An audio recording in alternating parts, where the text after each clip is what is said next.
오늘 은혜 받고 성취될 하나님의 말씀은 창세기 32장 1절에서 12절 말씀입니다.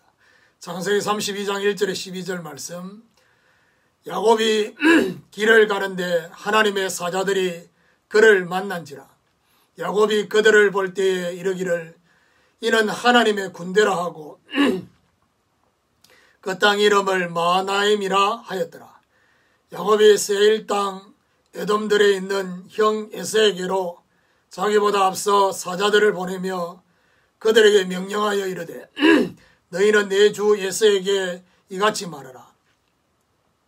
주의 종 야곱이 이같이 말하기를 내가 라반과 함께 거류하며 지금까지 머물러 있었사오며 내게 소와 나귀와 양떼와 노비가 있으므로 사람을 보내어 내 주께 알리고 내 주께 은혜 받기를 원하나이다 하라 하였더니 사자들이 야곱에게 돌아와 이르되 우리가 주인의 형 에서에게 이른즉 그가 400명을 거느리고 주인을 만나려고 오더이다. 야곱이 심히 두렵고 답답하여 자기와 함께한 동행자와 양과 소와 낙타를 두 떼로 나누고 이르되 에서가 와서 한 떼를 치면 남은 한 떼는 피하리라 하고 야곱이 또 이르되 내 조부 아브라함의 하나님 내 아버지 이삭의 하나님 여호와여 주께서 전에 내게 명하시기를 내 고향 내 족속에게로 돌아가라 내가 내게 은혜를 베풀리라 하셨나이다. 나는 주께서 주의 종에게 베푸신 모든 은총과 모든 진실하심을 조금도 감당할 수 없사오나 내가 내 지팡이만 가지고 이 요단을 건넜더니 지금은 두 때나 이루었나이다. 내가 주께 강구하오니 내 형의 손에서 에서의 손에서 나를 건져내시옵소서. 내가 그를 두려워함은 그가 와서 나와 내 처자들을 칠까 겁이 나기 때문이다. 주께서 말씀하시기를 내가 반드시 내게 은혜를 베풀어 내 씨로 바다에 셀 수 없는 모래와 같이 많게 하리라 하셨나이다. 아멘. 본론 시간표의 영안이라는 제목으로 말씀을 증거하기로 합니다. 본론의 시간표가 되면 본론 시간표에 맞는 증거가 오게 되는 것입니다. 그동안 방해했던 방해자의 승인이 있게 되며 보호하시는 갈리엣의 증거와 하나님이 살피시는 미스바의 증거가 오게 되는 것입니다. 오늘 본문은 본론 시간표의 성취를 위해 어떠한 영안을 가져야 하는지를 잘 알려주고 있는 것입니다. 오늘 본론 시간표의 성취를 위해 하나님이 원하시는 영안을 갖게 되는 저와 여러분 되시기를 예수 그리스도 이름으로 축원합니다. 그러면 첫 번째로 두려움의 현실입니다. 20년 넘게 방해했던 외삼촌 라반과의 관계가 잘 정리가 되어졌습니다. 지난주까지 방해자 라반은 정리가 되었지만은 원수와 같은 에서와의 관계가 기다리고 있는 것입니다. 3절에 보니까 야곱이 세일 땅 에돔들에 있는 형 에서에게로 자기보다 앞서 사자들을 보내며 야곱은 형의 마음을 좀 풀어보려고 사자들을 앞서 보내게 되어졌습니다. 5절 6절에 내게 소와 나귀와 양떼와 노비가 있으므로 사람을 보내어 내 주께 알리고 내 주께 은혜 받기를 원하나이다 하라 하였더니 사자들이 야곱에게 돌아와 이르되 우리가 주인의 형 에서에게 이른즉 그가 400명을 거느리고 주인을 만나려고 오더이다. 사자들을 앞서 보내면서 그렇게 구체적으로 말할 것까지 전달을 합니다. 소와 나귀와 양떼를 보내어서 형에게 은혜 받기를 원하고 있다라고 전달해냈습니다. 그런데 그 사자들이 돌아와서 야곱에게 어떤 복을 하느냐. 에서가 400명을 거느리고 온다고 보고를 하고 있습니다. 여기 400명이라는 이 숫자가 정확하게 어떤 의미인지를 얘기를 하진 않지만요. 야곱을 환영하는 데 있어서 400명까지는 필요 없거든요. 중요한 것은 야곱과 싸우려는 군사 숫자의 의미가 이 안에 있다. 그래 볼 수 있습니다. 7절 8절에 야곱이 심히 두렵고 답답하여 자기와 함께한 동행자와 양과 소와 낙타를 두 떼로 나누고 이르되 에서가 와서 한 떼를 치면 남은 한 떼는 피하리라 하고 보고를 들은 야곱은 심히 두렵고 답답하여서 다른 방법을 준비를 합니다. 자기와 동행한 사람과 짐승들을 두 떼로 나누어서 피하려고 그렇게 하고 있습니다. 자, 여기서 우리가 생각되어야 될 게 뭐냐? 야곱이 생각하고 있는 에서입니다. 20년 전에 그렇게 분노했던 그 에서의 기억만 가지고 지금 이 상황과 현실을 해석을 하고 있습니다. 사실 우리도 이런 잘못된 해석을 할 가능성이 많습니다. 가족에 대해서 또 주변의 사람에 대해서 고정관념과 선입견이라는 얘기가 뭐냐?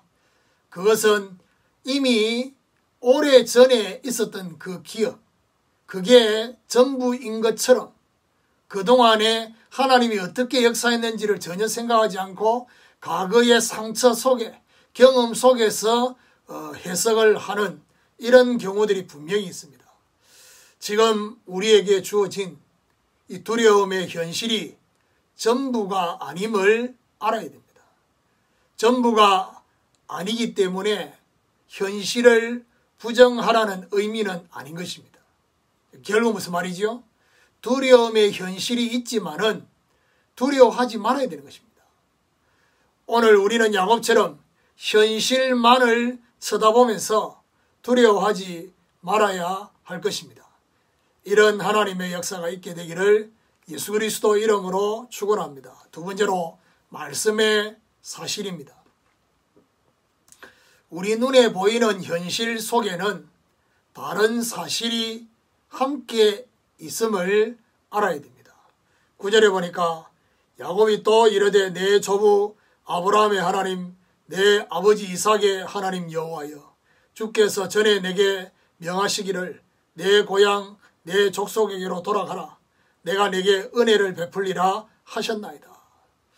자, 중요한 거는 뭐냐? 야곱이 이렇게 두려워하고 답답하고 여러 가지 과거의 그 생각 속에 잡혔을 때 거기에 머물러 있지 않았습니다. 야곱이 자신에게 말씀하신 하나님 여호와를 찾고 있다는 사실. 자, 이게 굉장히 중요합니다. 여호와 하나님이 분명히 고향과 족속에게로 돌아가라고 말씀하셨다는 겁니다. 돌아가라고 하시면서 은혜까지 베풀겠다라고 말씀하신 것을 언급을 하고 있습니다. 10절 11절에 나는 주께서 주의 종에게 베푸신 모든 은총과 모든 진실하심을 조금도 감당할 수 없사오나 내가 내 지팡이만 가지고 이 요단을 건넜더니 지금은 두 때나 이루었나이다. 내가 주께 간구하오니 내 형의 손에서 에서의 손에서 나를 건져 내시옵소서. 내가 그를 두려워하면 그가 와서 나와 내 처자들을 칠까 겁이 나기 때문입니다. 지금까지 감당할 수 없을 만큼의 은혜를 주신 것을 말하고 있습니다. 저와 여러분 눈에 보이는 두려움의 현실에서 하나님이 주신 말씀과 지금까지 주신 은혜를 응답을 되새겨보면서 자신의 형 에서의 손에서 자신을 건져 내주시도록 간구하고 있습니다. 형이 와서 자신과 처자들을 칠까 겁이 나고 두렵다고 고백했습니다. 두려움의 현실 가운데 가장 먼저 주신 말씀을 확인해야 할 것입니다. 하나님의 말씀이기에 말씀의 사실이 현실을 이기게 된다는 사실을 기억하셔야 돼요. 현실 가운데 말씀의 사실을 가지고 하나님께 기도하면 된다는 사실을 잊지 말아야 됩니다. 오늘 우리도 야곱처럼 말씀의 사실을 가지고 하나님께 기도하는 이런 축복이 있기를 예수 그리스도 이름으로 축원합니다. 세 번째로 마하나임의 영적 사실입니다. 현실과 말씀의 사실 속에는 또 한 가지 중요하게 숨어 있는 부분이 있습니다. 그게 바로 영적 사실입니다. 저와 여러분이 말씀의 사실을 더 중요하게 생각하느냐 아니면 눈에 보이는 두려움의 현실을 더 중요하게 생각하느냐에 따라서 영적 사실이 완전히 바뀌는 것입니다. 불신앙의 영적 사실과 눈에 보이지 않는 하나님의 성령의 믿음의 역사가 영적 사실로 우리와 달리 이런 상황에 대해서 하나님이 미리 알고 계신다는 사실. 마치 개미떼가 막 지나갑니다. 조금만 더 가면 낭떠러지에 떨어지는 것을 모르는 개미. 그런데 그걸 지켜보고 있는 사람이 그 개미가 낭떠러지에 떨어지지 않도록 개미를 다른 데로 옮겨 놓는데 그 개미들은 자기들을 옮겼다고 막 불평불만하는, 그러니까 그 앞에 낭떠러지가 있다는 사실을 모르고 있는 그 개미떼의 원망과 불평하고 똑같은 거거든요. 하나님은 야곱에게 이 현실을 이길 수 있도록 미리 영적 사실을 보여주셨습니다. 1절 2절에 보니 야곱이 길을 가는데 하나님의 사자들이 그를 만난지라. 야곱이 그들을 볼 때에 이르기를 이는 하나님의 군대라 하고 그 땅 이름을 마하나임이라 하였더라. 마하나임, 하나님의 군대. 야곱이 가는 이 길은 서론의 길이 아니라 본론의 길을 가는 것입니다. 중요한 것은 본론의 길을 가는 여정 속에는 하나님의 사자들이 야곱에 나타나서 만나 주시고 있습니다. 물론 구원받은 하나님의 자녀 모든 백성에는 주의 천사가 따라다닙니다만은 지금 야곱이 가는 이 여정은 다른 것입니다. 하나님의 사자들을 만나고 그곳을 마하나임이라고 하게 되어졌습니다.